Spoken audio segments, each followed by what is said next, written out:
नमस्कार, स्वागत है आपका जे न्यूज 24 में। वक्त हो चुका है दिन भर की बड़ी खबरों का, तो आइए एक नजर डाल लेते हैं दिन भर की खबरों का फटाफट अंदाज में। हरियाणा बीजेपी में जा सकते हैं राज्यसभा चुनाव में कांग्रेस का खेल बिगाड़ने वाले कुलदीप बिश्नोई। अमित शाह जेपी नड्डा से की मुलाकात। प्रगतिशील समाजवादी पार्टी लोहिया के प्रमुख शिवपाल यादव ने कहा कि उन्होंने फैसला किया है कि वह आगामी राष्ट्रपति चुनाव में राष्ट्रीय जनतांत्रिक गठबंधन राजग की उम्मीदवार द्रौपदी मुर्मू को ही वोट देंगे।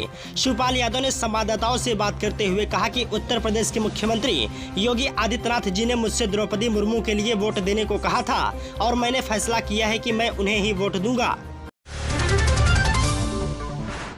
महाराष्ट्र घमासान के बीच आदित्य बोले, बागियों में चुनाव लड़ने की हिम्मत नहीं, जिन पर भरोसा किया उन्होंने ही धोखा दिया। भाजपा एमएलसी के घर के बाहर मिला सोने चांदी का नकदी से भरा बैग, अज्ञात के खिलाफ हुआ मुकदमा दर्ज। गोवा में लगेगा कांग्रेस को जोरदार झटका, पूर्व सीएम कामत कई विधायकों समेत बीजेपी में हो सकते हैं शामिल। गोवा में विधानसभा चुनाव गंवाने के बाद से ही कांग्रेस के अंदर अंदरूनी लड़ाई का दौर जारी है। इस बीच खबर आ रही है कि अब पार्टी के 6 से 10 विधायक बीजेपी का दामन थाम सकते हैं। ऐसी स्थिति में गोवा में कांग्रेस की हालात और ज्यादा कमजोर हो जाएगी। बिहार सीएम नीतीश कुमार ने बीजेपी कोटे के मंत्री के आदेश को पलटा, आरजेडी ने सरकार पर लगाए गंभीर आरोप। बीजेपी विधायक का विवादित बयान, व्यापारियों से दुकानों पर पत्थर व पिस्टल रखने का किया आह्वान। मुजफ्फरनगर सोशल मीडिया पर बीजेपी विधायक विक्रम सैनी का एक विवादित बयान जमकर वायरल हो रहा है, जिसमें विधायक व्यापारियों को अपनी सुरक्षा करने के लिए टिप्स देते नजर आ रहे हैं। शिंदे गुट को 12 और बीजेपी को 29 मंत्री पद। महाराष्ट्र में मंत्रिमंडल विस्तार पर दिल्ली में हुआ मंथन। महाराष्ट्र में बीजेपी और एकनाथ शिंदे गुट के बीच मंत्रिमंडल में मंत्री पद के बंटवारे को लेकर हुई अब तक की बातचीत के तहत 40 मंत्री बनेंगे। इनमें बीजेपी के 29 और शिंदे गुट के पास 12 पद होंगे, जिनमें मुख्यमंत्री पद भी शामिल है। फतेहपुर में पन्नी फैक्ट्री में लगी भीषण आग, चपेट में आने से एक कर्मी झुलसा, घायल कर्मी को कानपुर हाईलाइट किया गया रेफर।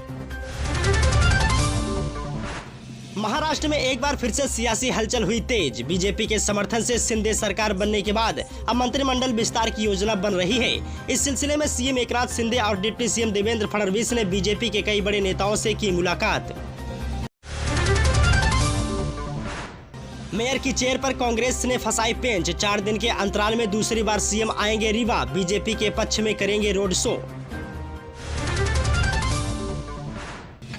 अलीगढ़ मामला, घर में घुसकर मारपीट मामले में बीजेपी एमएलसी रिशपाल सिंह समेत 9 आरोपियों के खिलाफ वारंट जारी, कोर्ट ने दिया आदेश। यूपी सपा प्रमुख अखिलेश यादव को तगड़ा झटका, बीजेपी के खेमे में दिखे ओपी राजभर व चाचा शिवपाल।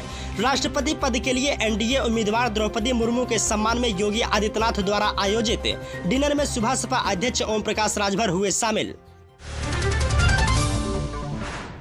बिहार में 31 को होगी बीजेपी की बैठक, बीजेपी के राष्ट्रीय अध्यक्ष जेपी नड्डा भी होंगे बैठक में शामिल। बिहार बीजेपी कोटे के मंत्री के फैसले को सीएम नीतीश कुमार ने पलटा, सीओ के तबादले पर लगाई रोक। बकरीद की नमाज के बाद हर्ष फायरिंग से अफरा तफरी, पुलिस ने आरोपी को किया गिरफ्तार, भेजा जेल।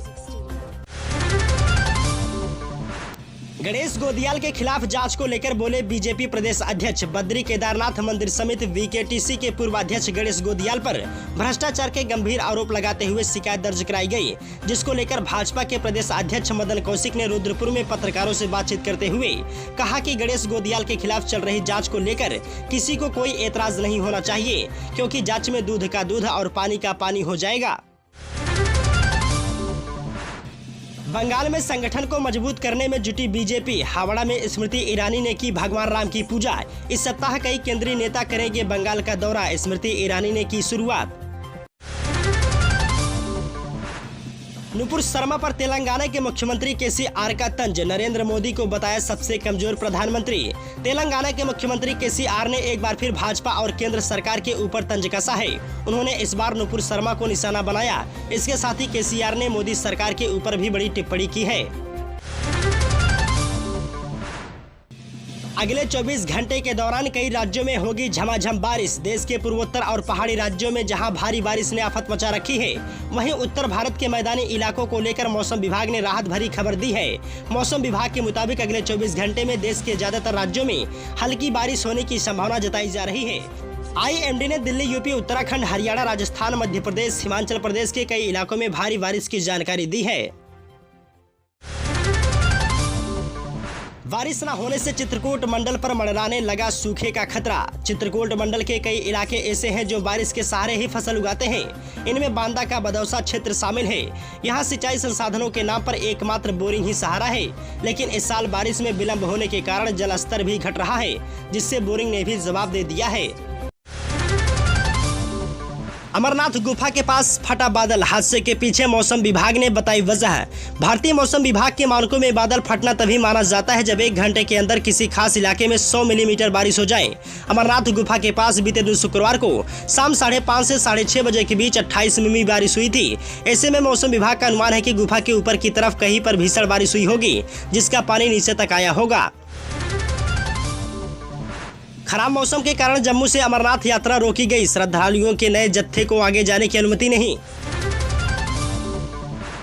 यूपी में मौसम ने ली फिर करवट, अगले 1 सप्ताह तक नहीं होगी बारिश। पूर्वी उत्तर प्रदेश के जिलों में अगले 1 सप्ताह तक बारिश के आसार नहीं है। इस दौरान गर्मी अपना तेवर दिखाएगी। मौसम विभाग की माने तो पश्चिमी यूपी में अगले 2 दिन बाद झमाझम बारिश होगी। ऐसे ही देश दुनिया से जुड़ी हर पल की ताज़ा खबरों का अपडेट पाने के लिए आप बने रहें हमारे चैनल जे न्यूज़ 24 के साथ।